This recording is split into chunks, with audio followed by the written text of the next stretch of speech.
Okay. Hello, everyone. Welcome to Expert Knob Twiddler. This is my channel, Expert Knob Twiddler. I'm an expert knob twiddler. You're an expert knob twiddler. We're all expert knob twiddlers. Knob twiddler. On this channel, I'm going to explore creating cool new techniques and concepts and things like that around creation and around creating art and music mainly, but we're going to do a little bit of everything. You know, I have some plans that are not necessarily music based. All I really want to do is help other people break out of these rigid molds that they have set for themselves when it comes to creating things. Because I've noticed a lot of people don't enjoy their creative process. A lot of people are too hard on themselves and think that they need to follow strict guidelines. And I've been there before myself. I've felt like I needed to follow the certain rules that had been set out and how to make music. And it just led me to not ever finish anything, just make a ton of loops. It took me a long time to break out of it and feel free and feel happy and feel like I'm having fun while making music.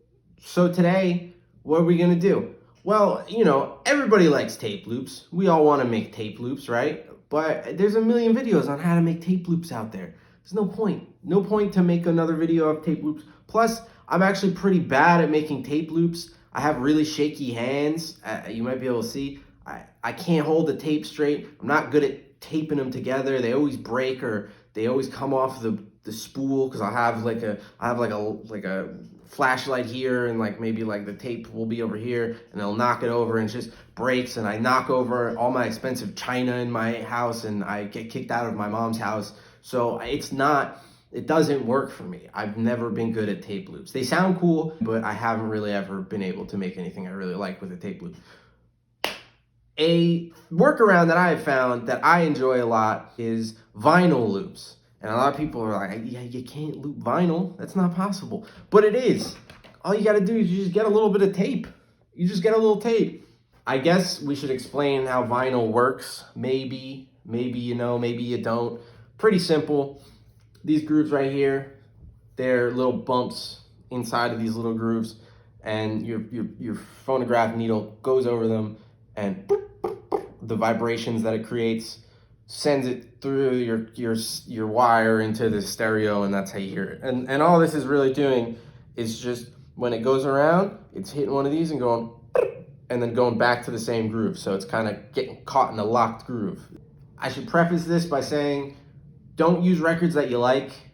Don't use records that you don't want to ruin. I don't think it's gonna ruin the records necessarily, but it's better to not take chances. If you have a really nice record that you like listening to all the time, don't do that. If you don't have any records that you can loop, go to a thrift store, go get a $1 record that you're not interested in at all, and put some tape on it and loop it. The other thing is, this is probably pretty bad for your cartridge on your turntable.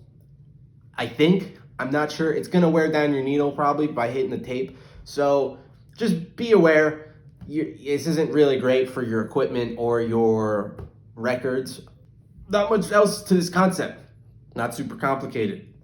You don't gotta cut tape up, and well, you do have to cut tape, but not magnetic tape. You just cut regular sticky tape. I like to use electrical tape. I have a ton of electrical tape because of my job, and I also just think that it works really well. It's smooth and you can peel it easier. I think it might be kind of hard if you use Elmer's tape or whatever, the Scotch tape.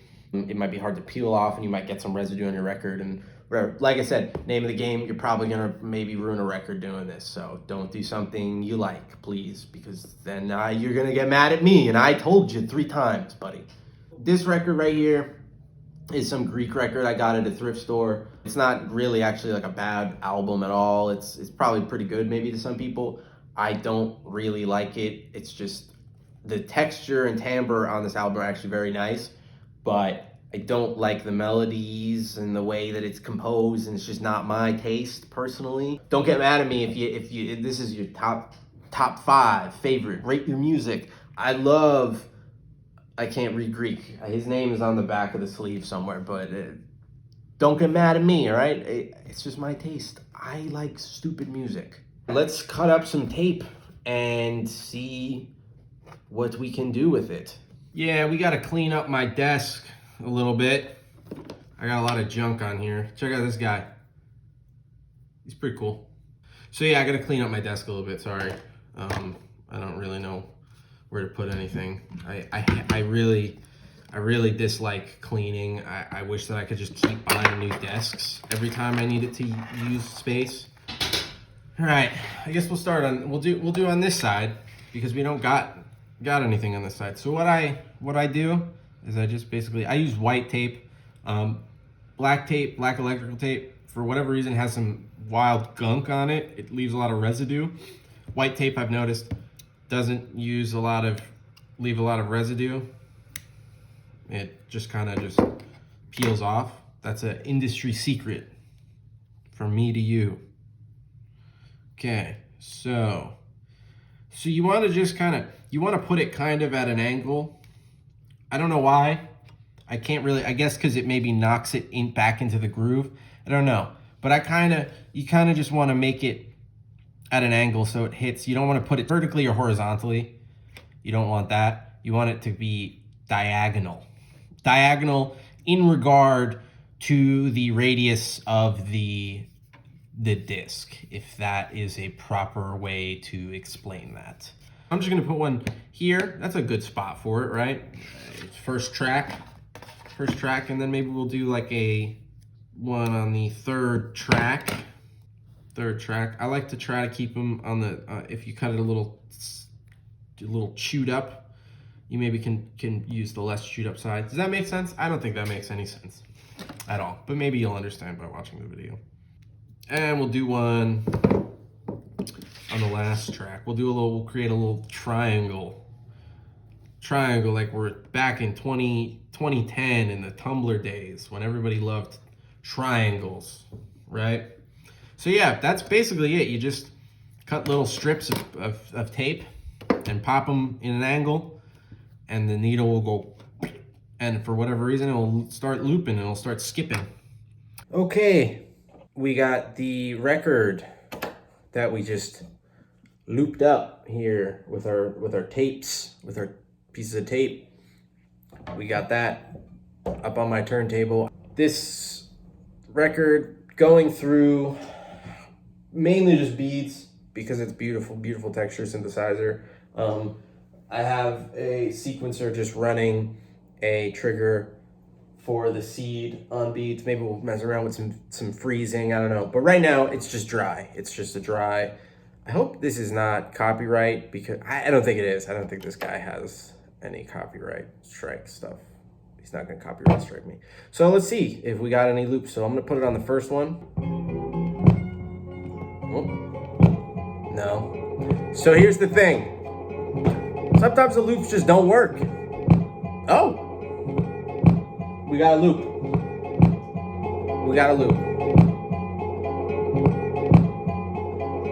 It's okay. It's not that great. And it didn't even really work that well. Nothing. Let's go to the next one. We got a loop. Look at that. It's an okay loop. Put a little bit of reverb on it.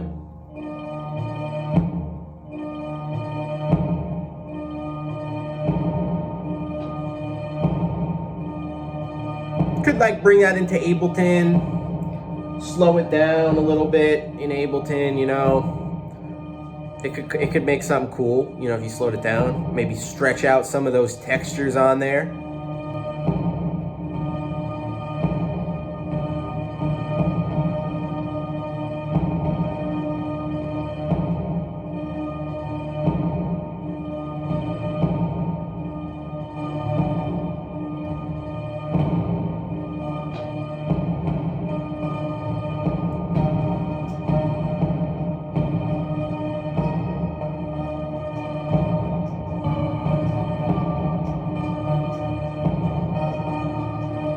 Kind of cool.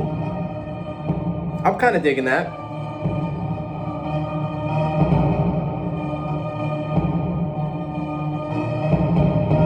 I like that. Yeah, I like that. That's a cool little kind of sounds like some contemporary classical sort of dissonant and chaotic, but in an ambient sort of through an ambient lens. You feel me?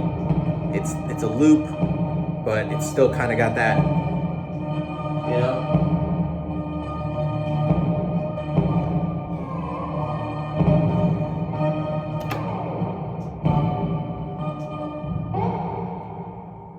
All right. So far, so good. You know, I'd say that's a good jumping point for it. I think I could make a track out of that.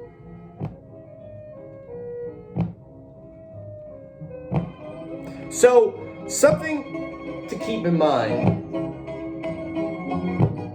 with these, you kind of got to let them set themselves.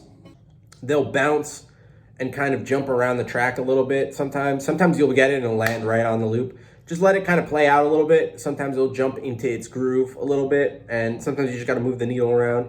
Do a little bit of experimentation, as they say in French.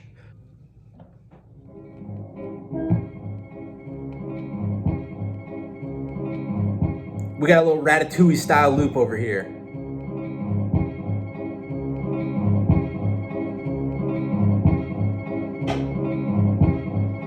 Yeah, sure, why not?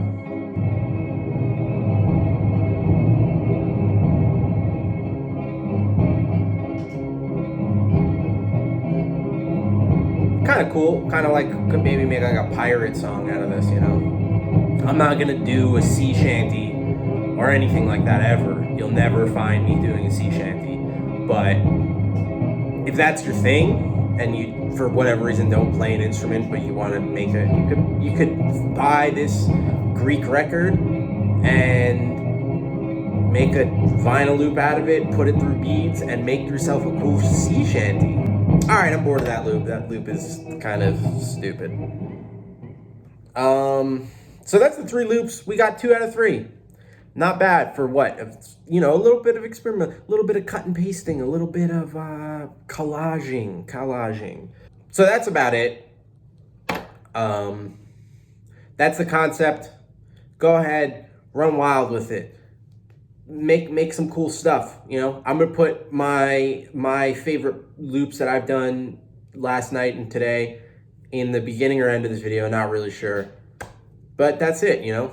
So I'm gonna do a change of scenery. Okay, that's it. That's it. That's all you gotta do. That's the video. That's the concept right there. Vinyl loops. It's easy peasy. Cut up some tape. Put it on a record. Pop. Put it in a delay pedal. Put it in a phaser pedal. Put it in no pedals. Fine. If you find something nice, you can loop it up and loop it forever. So yeah, that's it. You know, if you like it, like, comment, subscribe. Cool.